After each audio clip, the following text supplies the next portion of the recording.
ठिकाणी मांडलेली आहे।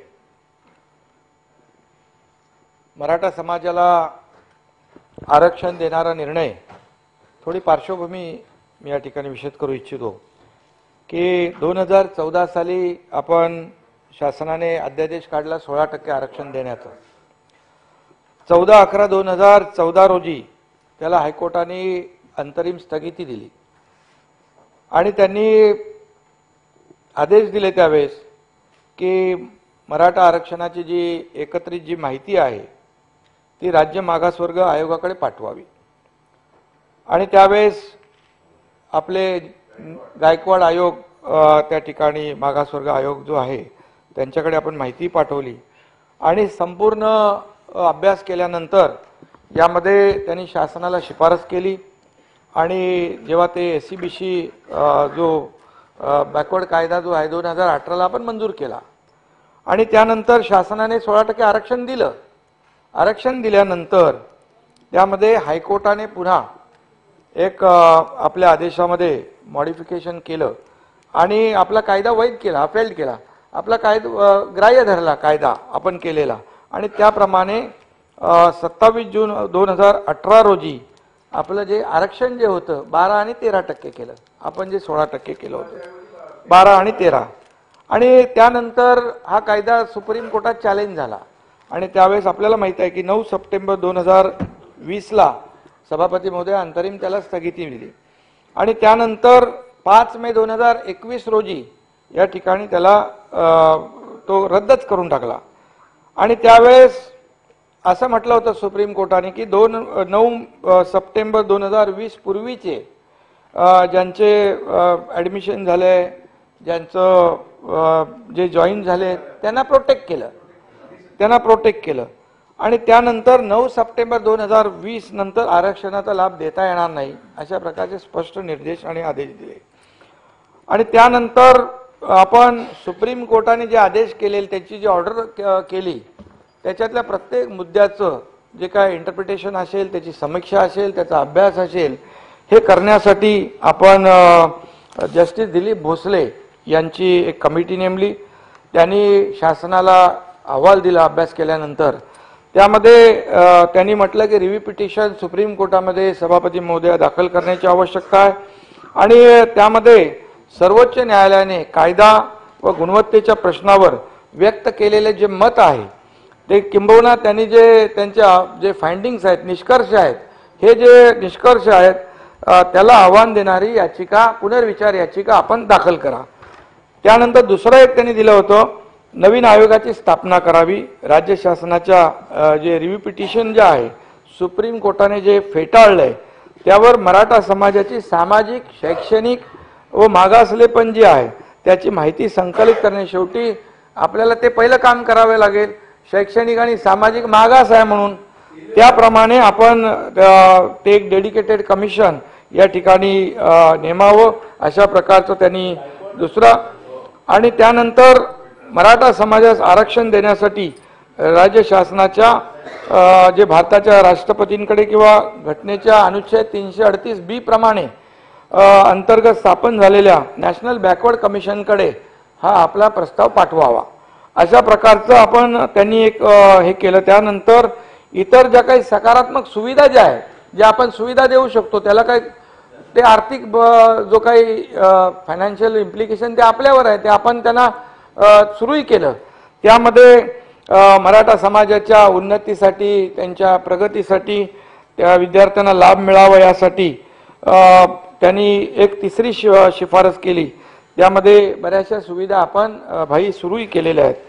आणि यानंतर हे करत असताना आपल्याला माहित आहे की त्यामध्ये हॉस्टेल असेल, शिक्षण शुल्क परतफेड असेल, त्याचबरोबर शिष्यवृत्ती देणं असेल, स्पर्धात्मक परीक्षेत वयाची सवलत देणं असेल, परीक्षा शुल्कात सवलत असेल, त्याचबरोबर अण्णासाहेब पाटील आर्थिक विकास महामंडळ जे आहे या महामंडळाच्या माध्यमातून पतपुरवठा करणे आणि त्यांना स्वतःच्या पायावर उभं करणे, या सगळ्या ज्या गोष्टी आहेत त्या आपण त्यामध्ये भाई सुरू केल्या।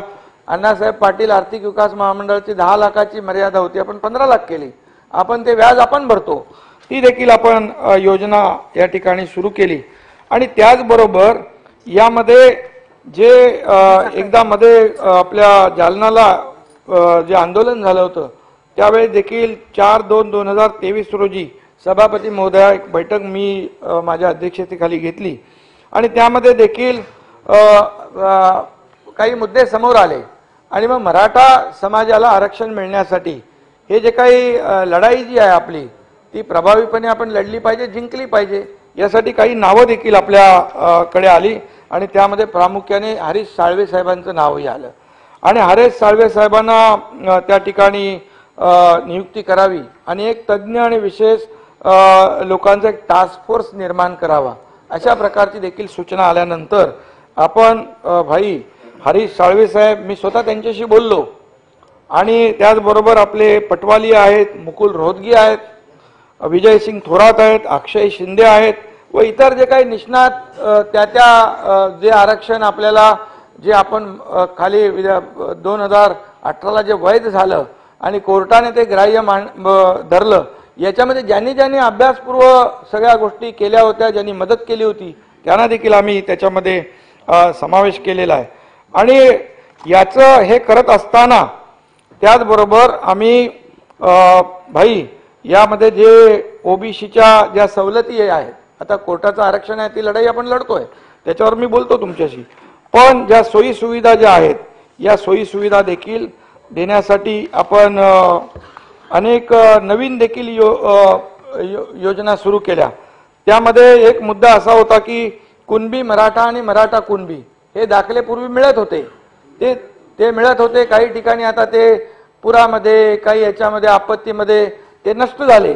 आता त्यामध्ये देखील त्यांचं म्हणणं होतं की हे दाखले मराठवाड्यात जास्ती करून तो विषय होता, हा विदर्भ मराठवाडा, मग त्यामध्ये देखील आपण एक या कुणबी मराठा आणि मराठा कुणबी प्रमाणपत्र देण्यासंदर्भात एक देखील अपर मुख्य सचिव महसूल यांच्या अध्यक्षतेखाली देखील एक कमिटी आपण गठीत करतोय। त्यामध्ये प्रधान सचिव विधी व न्याय विभाग असेल, सचिव सामाजिक न्याय असेल, सचिव आदिवासी विभाग असेल आणि विभागीय आयुक्त आणि जिल्हाधिकारी अशा लोकांची एक समिती देखील आपण तात्काळ गठीत करण्याचा निर्णय घेतलाय आणि त्यामुळे जो विषय होता, जो पूर्वीपासून ते दाखले मिळत होते परंतु काही पुरावे म्हणजे त्याच्यामध्ये पुरावे गाळ झाले असतील आणि या सगळ्या बाबतीमध्ये काही याच्यामध्ये त्यांचा एक मुद्दा आला होता की महसूल रेकॉर्ड तुम्ही तपासा, शैक्षणिक रेकॉर्ड तुम्ही तपासा, पूर्वीच्या संस्थानिकांनी, मला वाटतं ते इकडे यांचं निजामाचं त्यावेळेस हे होतं आणि पूर्वीच्या संस्थानिकांनी काही सनदी दिलेल्या आहेत, त्याचबरोबर ॲग्रीमेंट जे झालेलं आहे त्यावेळेस देखील मग ते राष्ट्रीय दस्तावेज असतील, इतर जे काही कागदपत्र आहेत हे सगळे तपासल्यानंतर किंवा त्यांच्या पूर्वीचे जे वाडवडील आहेत त्यांच्या सगळं जे काही वंशावळ आहे या सगळ्या बाबी तपासून या ठिकाणी आम्हाला न्याय मिळाला पाहिजे अशी एक मागणी होती आणि त्यासाठी आपण कमिटी सभापती महोदय नेमतोय आणि त्यामुळे देखील मोठ्या प्रमाणावर आपल्या लोकांना न्याय मिळणार आहे आणि त्यामध्ये ती तपासणी केल्यानंतर आपण त्यांना त्यांच्या अडचणी दूर करू शकतो। त्याचबरोबर यामध्ये आपण जे काही कोपर्डीचा खून खटला असेल तो देखील मुद्दा त्या बैठकीमध्ये आला होता आणि आम्ही त्यावेळेस देखील गृह विभागाने तात्काळ ते मेन्शन करावं, कोर्टाने सुनावणी घ्यावी, एजीना देखील आम्ही नवीन एजी आले त्यांना देखील सूचना भाई दिलेल्या आहेत 4/2/2023 रोजी जी बैठक झाली त्यामध्ये आणि त्याचबरोबर काही आपल्या मराठा समाजाच्या मुलं जे शहीद झाले त्यांचाही प्रश्न आला होता त्या सगळ्या बैठकीमध्ये आणि त्याचा देखील आपण निर्णय असा घेतला की एका पात्र व्यक्तीला परिवहन महामंडळामध्ये शैक्षणिक त्यांना आपल्याला नोकरी देण्याच्या संदर्भात 20 लोकांना नोकरी दिली, काही लोकांचं जे उर्वरित आहे त्यांच्या कौटुंबिक काही क्लेम काही लोकांनी केलेले आहेत त्याच्यावर देखील योग्य तो निर्णय आपण घेऊ, त्यामुळे शासन कुठे त्यांना वाऱ्यावर सोडणार नाही। सारथी संस्थेमार्फत देखील राबवण्यात येणाऱ्या ज्या उपाययोजना आहेत त्यामध्ये देखील आपण मोठ्या प्रमाणावर आज बदल केलेले आहेत। त्यामध्ये आपण जे अगोदर आता या बजेटमध्ये देखील मोठ्या प्रमाणावर आपण त्यांना हे केलेलं आहे। सवलती दिलेल्या आहेत. नवीन अभ्यासक्रम देखील आपण सुरू केलेले आहेत. सारथीमध्ये भाई जे पूर्वीचे जे तुम्हाला काय काय केलं ते सांगतोय मी, आणि जे आहे ते आहे, बरोबर ना. तर त्यामध्ये देखील आपण जवळपास, मी डिटेलमध्ये जाणार नाही, परंतु आपण नवीन हे छत्रपती संभाजी महाराज सारथी युवा व्यक्तिमत्व विकास व संगणक कौशल्य प्रशिक्षण हे नवीन केले, आपण नवीन केले. त्याचबरोबर राजमाता जिजाऊ सारथी कौशल्य विकास प्रशिक्षण कार्यक्रम जो आहे तो देखील आपण आता 23-24 मध्ये करतोय. छत्रपती संभाजी महाराज जे आहे 10,000 लाभार्थ्यांना ती योजना आपण मंजूर करतोय. आणि त्याचबरोबर नवीन एक योजना आपण मालोजी राजे भोसले सारथी इंडो जर्मन टूल त्याच्यामध्ये दिलेलं आहे, आणि त्यामध्ये देखील 950 विद्यार्थ्यांना कौशल्य विकास प्रशिक्षण जे आहे त्या ठिकाणी आपण केंद्र सुरू करतोय. त्याचबरोबर या 2000 छत्रपती शाहू महाराज राष्ट्रीय संशोधन अधिछात्रवृत्ती अंतर्गत जवळपास 2100-2200 विद्यार्थ्यांना त्याचा फायदा होतोय. आणि हे सगळं करत असताना आपण सभापती महोदया जवळपास 1 लाख हे मराठा तरुण ज्या आपले तरुण आहेत त्यांना रोजगार आणि स्वयंरोजगार मिळेल असा देखील निर्णय आपण घेतलाय. ते टार्गेट आपण ठेवलेलं आहे, त्याच्यावर देखील आपलं युद्ध पातळीवर काम सुरू आहे. त्यासाठी जे लागणारी अर्थव्यवस्था आहे, आर्थिक तरतूद आहे, ती देखील आपण या बजेटमध्ये केलेली आहे. आणि हे एकंदरीत उद्देश आपला एवढाच आहे की जो या सर्व तरुणांना आपल्याला न्याय देता येईल. आणि त्याचबरोबर आपण जो 15 मगाशी अधिसंख्य जे ज्यांचं सिलेक्शन झालं परंतु त्यांना आपल्याला नोकऱ्या देता आल्या नव्हत्या, बरोबर. त्यामुळे आपल्याला मी सांगतो त्यामध्ये 1553 कॅन्डिडेट होते. आणि मागच्या सरकारमध्ये देखील सभापती महोदया मी होतो, परंतु त्यावेळेस जेव्हा बैठक व्हायची त्यावेळेस मग कंटेम होईल, असं होईल, या सगळ्या गोष्टी ज्या आहेत यावर चर्चा व्हायची. आणि मी तर शेवटी न्यायालयाचा आदर राखून आपल्याला सगळ्या गोष्टी कराव्या लागतात. पण मी जेव्हा मुख्यमंत्री झाल्यानंतर सभापती महोदया पहिला निर्णय आम्ही घेतला अधिसंख्य पद निर्णय घेण्याचा. 1553 आणि 1600 जे विद्यार्थी होते जे MPSC परीक्षेत class 1 class 2 engineering deputy collector DYSP तहसीलदार या सगळ्या 1600 लोकांना जे गेले 4 ते 5 वर्षापासून वंचित होते त्यांना आम्ही नियुक्त्या दिल्या. ते धाडस केलं, बाकी काय होईल ते आपण बघूया.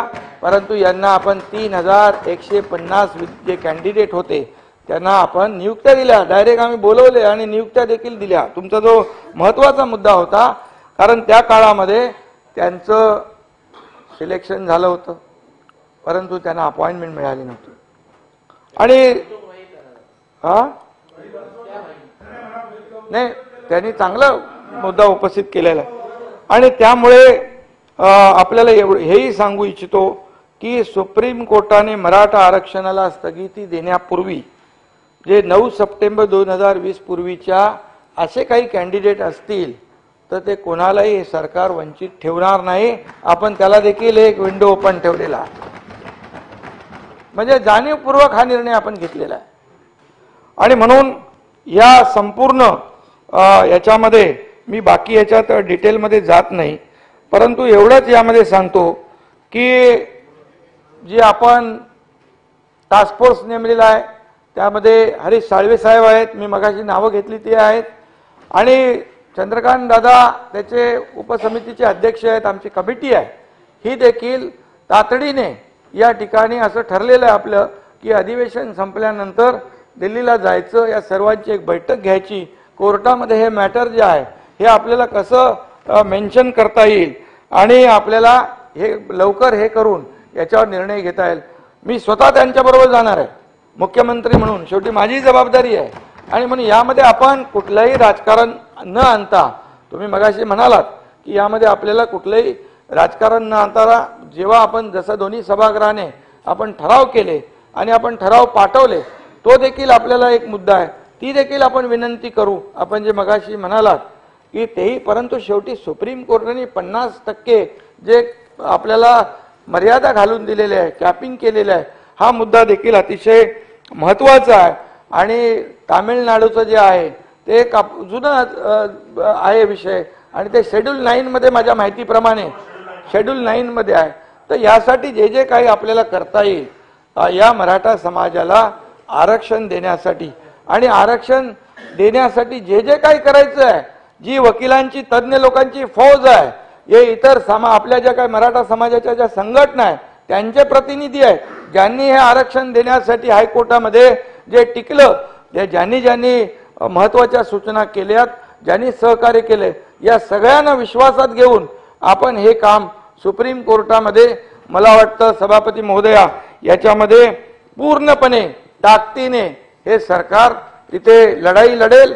आणि मला खात्री आहे की जिथे केंद्राची मदत घ्यायची, केंद्र सरकारची आपण मदत घेऊ, आणि हे मराठा समाजाला जे आरक्षण मिळेपर्यंत ओबीसीला ज्या सवलती आपण देतो त्या देखील, शेवटी ते ओबीसी समाजाचे विद्यार्थी असतील, ओबीसी समाज असेल, त्यांच्यावर कुठलाही अन्याय न करता, त्यांच्या कुठल्याही सुविधा सवलती कमी न करता आपण अधिकच्या या सवलती दिलेल्या आहेत. या उपर आणखी आपल्याला काही सुचवायचं असेल जे आपण तेही करू शकतो, पण ही लढाई न्यायालयीन लढाई आपण लढू, आणि ही न्यायालयीन लढाई आपण जिंकू अशी खात्री मला आहे. आणि म्हणून आपण सगळ्यांनी मिळून एकत्रितपणे मराठा समाजाच्या पाठीशी उभं राहिलं पाहिजे. तुम्हाला माहिती आहे, मोर्चे जेव्हा निघाले, मोठे मोठे मोर्चे निघाले, सगळेच आपण, आपलं सगळ्यांचं एकमत होतं त्याच्यामध्ये. त्यामुळे या मराठा समाजाला आरक्षणापासून वंचित राहू नये यासाठी सगळे प्रयत्न हे सरकार करेल. त्यांना आरक्षण देण्यासाठी हे सरकार कटिबद्ध आहे, हे मी या ठिकाणी सांगू इच्छितो. सन्माननीय शशिकांत शिंदे, जरा इतरांना बोलू द्या ना, तुम्हाला देते ना मी शेवटी, बाकीच्यांना पण थोडं बोलू. नवनवीन आणि ताज्या घडामोडींसाठी महाराष्ट्र जनभूमी न्यूजला सबस्क्राईब करा, त्याचबरोबर बेल आयकॉनवर क्लिक करा आणि मिळवा आमच्या बातम्यांचे नोटिफिकेशन्स.